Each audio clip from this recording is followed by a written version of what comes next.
mau menggiring opini kalau Peggy itu banyak ceweknya, kemudian Peggy sakit hati, ditolak ceweknya, akhirnya terjadi pembunuhan terhadap Pina. Padahal Peggy sendiri kan sama Pina nggak kenal, nggak ada hubungan apa-apa. Kalau memang itu mau diarahkan ke dendam atau pembunuhan berencana, seharusnya kan kenal. Namanya pembunuhan berencana itu adalah orang yang saling kenal. Motifnya apa, dendam apa, itu mah nggak kenal. Kemudian Peggy juga kan rumahnya di Kepongpongan, soal DPO di Banjarwangunan, kan jauh banget, udah berapa kecamatan tuh yang terlewati. Jadi seolah-olah pihak kepolisian tuh mau memaksakan diri bahwa Peggy adalah pembunuhnya. Ini perkara bukan main-main, ancaman hukumnya hukuman mati. Jadi tolong jangan sampai membunuh orang atau menghukum orang dengan hukuman mati yang tidak bersalah. Tolong dikaji ulang seperti apa yang dikatakan oleh Reza Indragiri. Kita harus melakukan eksaminasi kembali ke titik nol biar semua terang benderang, biar semua jelas siapa pelakunya, motifnya apa. Seperti itu, jangan sampai memaksakan orang yang tidak bersalah untuk dihukum. Kalau memang semua itu Peggy Setiawan itu dipanggil semua aja kalau memang mau. Jelaskan Peggy yang di Cianjur aja jelas banyak kebohongannya. Peggy Setiawan juga, kenapa tidak dipanggil, dilakukan pemanggilan, diperiksa juga. Jangan sampai kita nanti malah menghukum orang yang tidak bersalah. Itu foto sendiri, foto waktu kapan Bu? Dan ini diambil sama Polda kapan Bu? Diambil sama Polda itu pada saat penggeledahan di tahun 2016, pada saat mengambil dua motor itu. Kemudian diminta juga KTP dan juga kartu keluarga. Kalau memang saat itu pihak kepolisian memang menuduh atau menduga Peggy Setiawan atau PS itu adalah pembunuhnya, kenapa tidak ditangkap langsung? Kan ada KTP-nya, ada kartu keluarganya, ada fotonya juga jelas. Kenapa masih nunggu 8 tahun ya? Kenapa tidak dilakukan pemanggilan juga, diperiksa, diklarifikasi? Kan harusnya kewajiban dari pihak kepolisian untuk mengklarifikasi. Pihak keluarga juga sampai saat ini tidak pernah mendapatkan surat pemanggilan patut itu Bu? Nggak ada, nggak sama sekali, tidak pernah ada pemanggilan secara patut selama 3 kali. Kan proses untuk ditetapkannya DPO itu kan harus ada penetapan tersangka dulu dengan melakukan pemanggilan 3 kali. Apabila mangkir baru dia ditetapkan sebagai tersangka, kemudian DPO, seperti itu. Makanya kemarin Ibu tanyakan kepada Pak Sandi Kadif Humas, prosedur untuk dijadikan DPO itu apa? Karena faktanya orang yang ditangkap dengan apa yang tertanam dalam DPO itu berbeda sekali, apalagi alamat dan umurnya, cuma ciri-ciri tubuhnya juga kan berbeda. Dan Pak Sandi tidak bisa menjawab pada situ ya? Iya, saat itu Pak Sandi menjawabnya tidak relevan, kan tidak ada hubungannya, malah menunjukkan foto yang tidak ada relevansinya juga.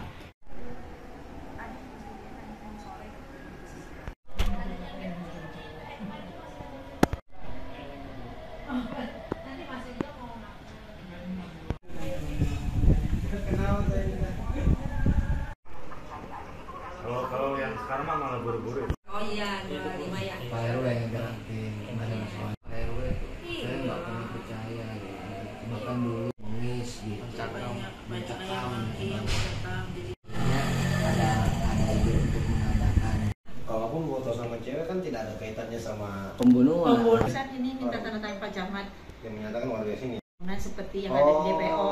Betul. Pak Camatnya aja sampai main katanya ini hukumannya seumur hidup, sama kalau misalnya ini bisa diancam hukuman mati. Jadi ini bisa Alamatnya bukan di Banjarwangunan seperti apa yang tertera dalam. Iya, ya udah jelas dari alamat aja udah. paket. Lagi ngerol apa? Ini memang dari kecil kan warga di sini oleh Santai Bu. ya Pak Kadif. ya Mabes ya.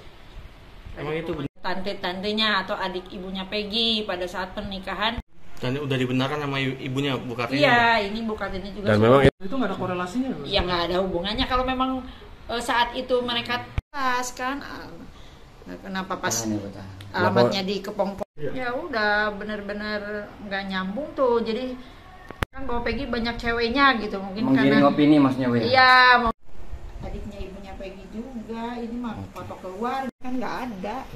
Sama sekali nggak ada korelasi Bu ya? Iya, nggak ada korelasi, cuma mau menggiring opini kalau Peggy itu banyak ceweknya, kemudian Peggy sakit hati, ditolak ceweknya, akhirnya terjadi pembunuhan terhadap Pina. Padahal Peggy sendiri kan sama Pina nggak kenal, nggak ada hubungan apa-apa. Kalau memang itu mau diarahkan ke dendam atau pembunuhan berencana, seharusnya kan kenal. Namanya pembunuhan berencana itu adalah orang yang saling kenal.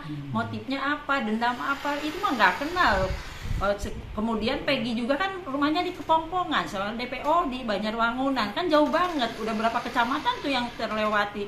Jadi seolah-olah pihak kepolisian tuh mau memaksakan diri bahwa Peggy adalah pembunuhnya. Ini perkara bukan main-main, ancaman hukumannya hukuman mati. Jadi tolong jangan sampai membunuh orang atau menghukum orang dengan hukuman mati yang tidak bersalah. Tolong dikaji ulang seperti apa yang dikatakan oleh Reza Indragiri. Kita harus melakukan eksaminasi kembali ke titik nol biar semua terang benderang, biar semua jelas siapa pelakunya, motifnya apa.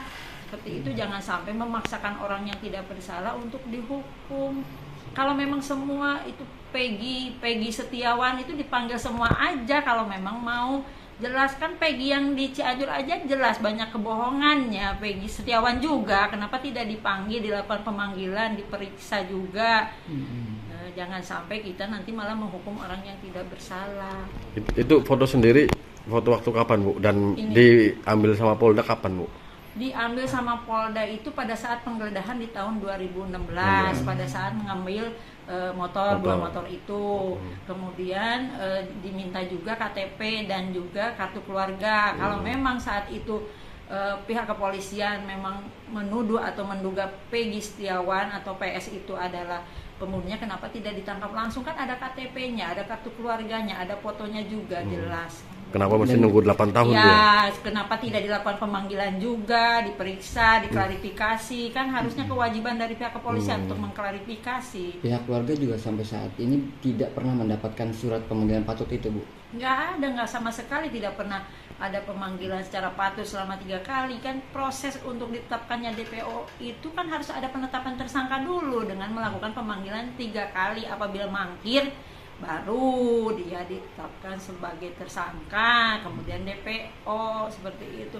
Makanya kemarin Ibu tanyakan kepada Pak Sandi Kadif Humas, prosedur untuk dijadikan DPO itu apa? Karena faktanya orang yang ditangkap dengan apa yang tertanam dalam DPO itu berbeda sekali, apalagi alamat dan umurnya, cuma ciri-ciri tubuhnya juga kan berbeda. Dan Pak Sandi tidak bisa menjawab pada saat itu ya? Iya, saat itu Pak Sandi menjawabnya tidak relevan, kan tidak ada hubungannya, malah menunjukkan foto yang tidak ada relevansinya juga.